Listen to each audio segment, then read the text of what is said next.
Panji ini kan berhasil breeding retik, gua king cobra pernah. Kenapa? Lu nggak coba? Bukan yang coba, udah kali gue coba, akhirnya berakhir dengan. Ayo Bor, nih gue udah nyampe nih di tempatnya. Siapa nih? Petualang. Panji Petualang. Ini gue lagi sama kawan gue nih, Alvaro. Ayo channel itu yang Reptiltopia. Reptiltopia, yang udah subscriber banyak. Enggak, belum. Jadi gue ini mau sowan ke saudara. Udah lama kita nggak ketemu ya? Iya, udah lama banget ini. Sowan ke tempatnya doi, kita lihat dia lagi ngapain. Mang Panji Petualang. Ini galeri yang sederhana sih sebenarnya. Jadi gue satuin sih ada beberapa retik juga sih. Nah, lu kan suka banget retik ada beberapa indukan di atas. Tapi gue masih ada di rumah karantina beberapa indukan gede-gede lagi sih. Nah ini kayaknya.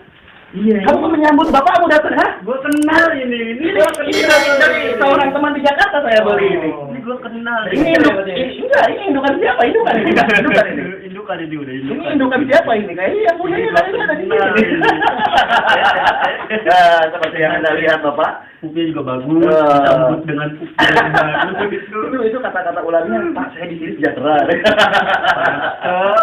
Jadi ini tahun lalu kalau nggak salah ya, Naya. Gua beli dari Naiwan selayar ini. Iya, selayar. Betina selayar. Cuma kebetulan gua nggak punya jantan yang seukuran, jadi belum dikawinin sampai sekarang, Pak. Tapi kalau buat pairing jantan betina jantan lebih besar nggak masalah. Oh gitu, Pak. Kalau selayar ya. Berarti hitungannya itu dwarf ya hitungannya. Nggak masalah. Ajar aja yang ada jantan. Selayar aja hitungannya masuk dwarf ya? Dwarf. Lihat lokalitas selayar dari ininya ya? Bulat-bulat itu ya? Dari bulat-bulatnya, motif atasnya, samping-sampingnya juga kelihatan. Tapi kalau misalkan kasat mata, Pak, ini gua nih ya yang jujur gua nggak terlalu ngerti tentang lokality ya. Gua lihat selayar nih sama main-mainnya sama yang di Sulawesi Gedenya, hampir sama kayaknya. Perbedaan ini dari apa sih, Pak? Ya itu dia tadi motifnya. Motifnya selayar tuh unik gitu, terus kepalanya, bagian kepalanya. Kalau mau lebih rajin lagi sih kita hitung sisi kecil dapat beda sisi kepala. Beda pasti ya. Pasti beda. Kalau mau rajin deh. Ini bisa lo kawinin sama kayak albino gitu sih? Bisa ya. Berarti bisa bikin albino selayar. Bisa banget. Belum ada loh. Belum ada ya? Selayar coba aja pernah lihat nggak ada albino bermotif selayar kayak gini? Gitu. Kalau Harlequin gitu masih banyak. Masih ada banyak. Kalau mah udah banyak. Belum. Lo nggak bikin, Pak, yang emang Sulawesian gitu, lo mix di albinoan atau gimana? Kebetulan nggak ada proyeknya sih. Oke. Gitu nggak ada. Biasa lo proyek terus dapat indukan ini juga susah. Nggak gampang. Nah ini juga indukan gue nih. Nah ini retik nih Alvaro nih. Ini retik normal biasa dari sumbangan dari orang di Cilengsi. Ini ceritanya naik, itu kakek-kakek dia beli dari kecil, retik Jawa, beli dari kecil dan kemudian setelah si kakek ini memang udah nggak sanggup lagi buat piara karena terlalu gede, anaknya nimbalin ke gue. Kemarin tempat gue kawinin, ada arsip kita nggak coba di bawah trik. Kemarin gue sempat kawinin, jadi ular ini gue kawinin sama kaliko dan yang satunya gue kawinin sama normal lagi, sama yang ini. Nah anaknya itu beda, jadi arsipnya itu ada dua, ada anak kaliko, ada anak yang normal. Itu straight semua rata-rata tapi kayak mau jadinya. Gue nggak paham itu apa gue emang koki atau gimana. Nah ini yang normal X kaliko naik. Nah ini normal X kalikonya. Sampingnya gini ya, tembus-tembus ya. Ini arsip kita. Nah ini yang gue pengen curhatin adalah dari 48 telur yang berhasil hidup itu cuma 2. Cuma 2. Ini sama satu temennya yang mana tadi? Nah ini anak normal X kaliko juga. Ini saudaranya nih. Wah gila keren-keren ya jadinya ya. 2 doang ini. Dan yang bikin gue bete adalah ada saudaranya yang bagus banget dan itu udah kayak paradoks mati. Oh udah ada bintik-bintiknya? Udah tiap ya. Jadi udah stripe, dia udah kuning, ngeblur kayak paradoks gitu. Cuma yang bikin gua kesal itu mati. Matinya pas? Gitu lah. Itu udah terbentuk, warna udah terbentuk. Udah waktunya Dan ketika gua belah hidup masih naik. Jadi dia nggak bisa nyerap yok. Yok yang nggak keserap, akhirnya mati. Kalau retik itu emang harus di black gak sih telurnya? Apa nggak? Sebenarnya nggak di black bisa tetap. Nah itu gua nggak tahu. Kalau gua sebenarnya kalau black gimana ya breeder itu? Kita ngobrol bentar. Kita ngobrol retik dulu ya. Ngobrol soal retik dulu nih. Kalau untuk masalah telur, boleh kenapa pada banyak ngeblack? Karena buat ngindarin yang itu tadi. Dia keracunan yok. Jadi beberapa retik tuh kalau dia nggak terlalu kuat ya, dia nggak kuat dorong. Cangkangnya. Jadi walaupun dia udah punya tanduk, kalau dia nggak kuat kan percuma gitu kan. Jadi beberapa breeder itu ngebantu sobek buat ngindarin itu. Jadi kalau dia udah waktunya keluar kan, tapi dia masih dalam telur tuh, kelelep lah dia. Iya. Kelelep cairan telurnya sendiri gitu. Tapi kan ini buat seukuran ular ini masuknya normal kan? Harusnya sih normal nih, cuman unik, normal unik ini. Normal unik jadinya ya? Normal unik ini, bagus banget ya. Strip, tembus ya. Ini bagus Gokil ya. banget. Ya udah lu satu, gua satu. Lu mana? Sering kan yang normal eksisnya tuh, pakai hook aja pakai hook, karena agak galak. Karena nggak pernah kita pegang. Gua takut Pak, kalau sama retik Pak, jujur. Masa sama kobra berani. Masalahnya gini, Nah, setiap gue pegang retik itu pasti gue digigit, gue nggak tahu kenapa. Apa karena emang gue lebih sering megang king cobra, akhirnya mereka tahu baunya bau ular venom gitu kan. Dan si ini kan makanannya king cobra Iya, kan. iya. Akhirnya si Alan apa gue mau dimakan kan gitu. Tapi memang beberapa teman-teman yang Jadi pilih apa aja pegang, Bri? gitu sih. Nah ini yang normal X normal. No, Keren ya granitnya unik ya. ini bukan normal X kali, jadi normal X normal. Tapi satu indukan sama itu. Satu jantan. Oh, satu jantanan. Karena kalifonya kan betina. Oh. Ini jantannya sama. Ini bapaknya dua-duanya sama atau beda itu aja beda ini. Berarti gennya kuat di bapaknya ya, kalau kita lihat dari motifnya ya. Iya nggak sih? Bapaknya normal Pak. Bapaknya normal. Nggak ada strip-stripnya ya. Nggak ada bapaknya. Ini maksudnya sebuah keberuntungan. Iya. Beruntung ya? Iya. Beruntung, hoki banget. Nah, Tapi nggak bisa kita nilai gitu aja sih, Mang. Soalnya kan namanya sesuatu yang unik itu pasti menyimpan genetik ya. genetik juga, sesuatu juga. Jadi Harusnya kita nggak ada ya, tahu, Pak, ya. kita juga nggak bisa pastiin sebelum dia di Tes breed. test breed gitu. Nah, gue tuh penasarannya apa? Gue pengen tahun ini tuh mau gue coba kawinin lagi. Tapi kan si jantannya masih belum siap nih Pak, masih agak kurus kemarin untuk mudi dia, masih belum siap dikawinin. Nah, gue pengen tahu apakah anaknya akan jadi seperti ini lagi, Oke. ataukah jadi normal biasa gitu. Kalau retik itu lihat ukuran atau umur sih kalau buat ngebreed? Umur dong. Umur berapa? Umur berapa? Kalau jantan itu 1,5 tahun, 1,5 tahun, kalau betina 3,5 tahun. 3,5 tahun. Itu udah siap Udah siap. buat breed. Nah, ini percaya nggak? Gue punya buah, nah itu mukanya di belakang. Itu semuanya normal Pak, normal, senormal-normalnya dan itu tidak ada genetik apapun. Dan gue dapetin buah-buah ini itu dari importir. Oke. Dan basicnya katanya well cut dari alamnya, dari sananya. Buah-buah ini nih. Dan itu gue piaraan lama banget, udah Berapa tahun? sekitar 7 tahunan. 7 tahun. Lama banget ya. Nah, gue kawinin anaknya Copri yang arsip Pri, bawa Pri. Itu gue punya 2 arsip, yang lainnya nggak habis jual. Buat yang dimakan Pak. Ya, kayak gitu. Ini anaknya jadi gini, tapi wobbling semua. Oh iya. Ini anaknya Ada strip-stripnya gitu ya. Kayak motle gitu ya. gua nggak tahu ini jadinya apa Pak, semua gini.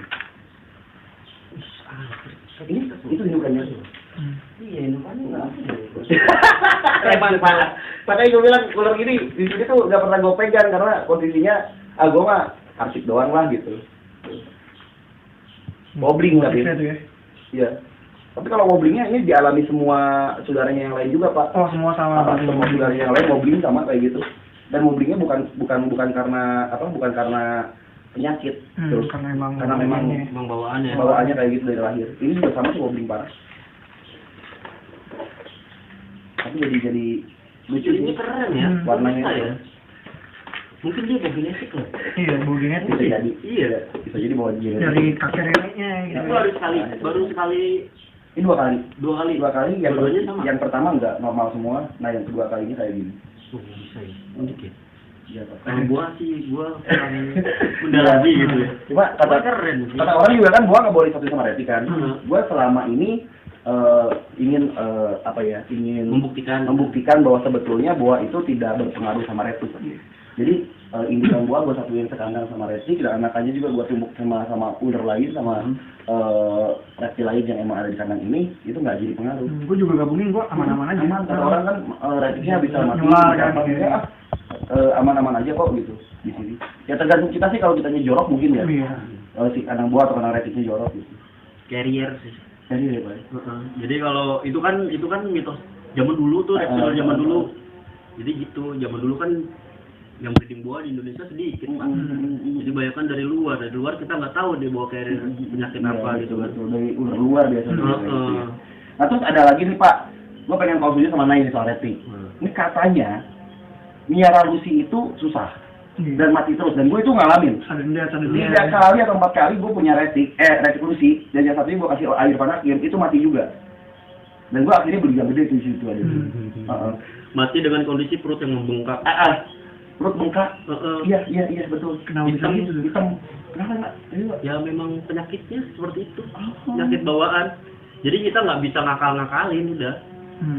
Ada beberapa temen di daerah masih daerah Jawa juga sih, cuman bukan di Jakarta bukan itu. Dia sampai dioperasi dibawa ke pet, tetap mati. Itu genetik atau gimana sih Pak? Penyakit genetiknya sih kayaknya sih. Berarti yang survive sampai gede sampai sekarang itu hanya hoki sebenarnya. Beruntung. Amannya di size berapa sih? Biasanya udah satu- tenang nih, udah aman. 1,5 meter. 1,5 meter udah aman nih ya.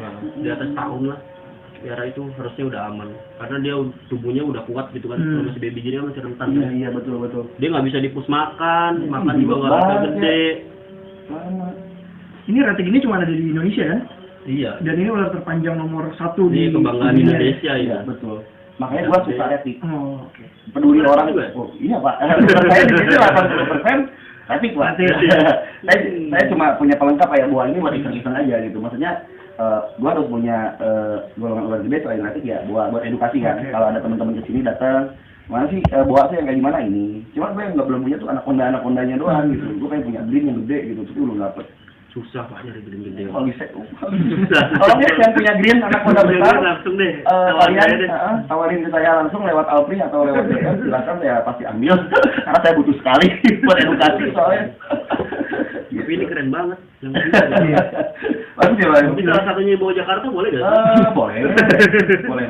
Gampang lah nanti Pak, gampang tinggal anu-anunya aja. Ini bener bagus Pak. Ini bagus Pak. Nah, cuma yang gue bikin bingung nih, ini waktu dia pertama lahir, ini bluesing ini belum ada. Tapi sekarang udah mulai. Ini kalau lo buka list genetik di Retik ya, ini tuh mirip sama Sun Retik. Sun loh, bukan Sunfire. Beda. Sun sama Sunfire beda. Coba aja. Yang mana Pak? Yang mana? Yang ini. Oh yang ini. Yang blastingnya begini-begini. Ini mirip Sun Retik. Oh iya? Nanti lu pas udah gede dia lebih bagus lagi. Blok lagi gitu. Soalnya ada kemarin pas beberapa kali kontes ada yang bawa udah gedenya tuh keren banget. Itu mirip banget sama Sunretic kalau ngeliat di list pop ya. Cuman kalau Sunretic belum terlalu terkenal di Indo. Banyak terkenalnya tuh Sunfire. Padahal atau genetik itu. Tapi hanya mirip kan Pak, karena kan bukan genetik kan. Ya, ini kan belum dikawin nih. Misteri ya. Berarti kawin nongol gini lagi berarti bener. Betul. Berarti keberuntungan bener Pak. Kalau yang strip gini kan ada juga rating yang namanya GS ya. GS. Ada Tapi ini beda kan? Beda banget sama genetik. Galak banget gue usah keluarin dari aja. Masa sih galak sih? Ternyata Pak, saya tidak berani Pak. Nah, kalau GS biasanya nggak galak tapi jumpy karena dia dua. Mana ada Pak? Galak banget serius. Jadi gue tuh bener ya Alvaro nih, naik. Nanti itu kita handle pakai Venom di sini kita handle pakai. Aduh, bor. Gue handle Cobra, gue handle Purpo, saya ada Purpo satu. Itu pakai tangan loh ini. Ini. Ayo kalau Retik. Aduh. Safety, robek tangan dulu. Kalau Venom kan Pak kalau digigit cuma 2 Pak. Kalau ini banyak ya. 2 juga kan. Harusnya banyak. Aduh. Itu lah, tapi jangan ditiru ya teman-teman. Kalian tetap di Rona yang terbalik ya. Nanti pakai tangan boleh, kalau itu pakai hook atau pakai hook semua lah, pakai safety tool. Anda mau dikata-katain lagi? Mereka sudah bosan mengata-katain saya Pak. Orang gila kan. Silakan kalau mau kata-katain Avalo aja sama hewannya. Sekali beli jangan maju terus. Ini keren sih bener. Jadi pengen ini. Jadi gue pengen membuktikan Pak sebetulnya dengan apa sih gue bisa nge-breeding retik gitu kan, gue bisa nge-breeding boa, gitu, nge-breeding ular lain. Gue tuh peduli dengan kelestarian ular. Jadi gue bukan cuma pemelihara doang, dan gue juga berkomitmen untuk menjaga populasinya walaupun di kandang. Jadi gue pengen membuktikan bahwa konservasi ex situ nih yang gue lakuin ex situ maksudnya bukan in situ sorry. Konservasi in situ ada ex situ. Nah, ini kan in situ nih kita di sini. Jadi kita tuh nggak cuma beli ambil dari alam, kita juga mengembangbiakan juga gitu. Jadi kita nggak ngambil dari alam artinya kayak gitu. Dan semua ini mostly rata-rata lu beli dari penangkaran ya, dari penangkaran bukan dari ini. Gitu. Karena kalau yang dari tangkapan alam kan kita nggak tahu dia sakit apa, makan apa di alam, bawa bakteri enggak. Gitu. Tapi ada yang mau gue tanyain gitu.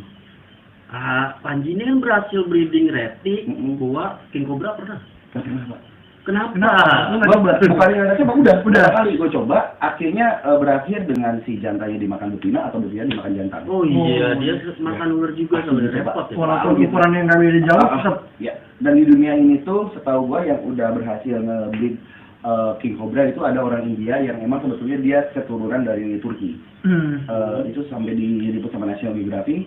Itu emang salah satunya orang yang berhasil buat breed king cobra itu. Di dunia cuma ya, itu doang. Tahu gue ya, tapi nggak tahu kalau yang lain nggak pernah tahu belum. Karena king cobra itu butuh tempat luas untuk kawin.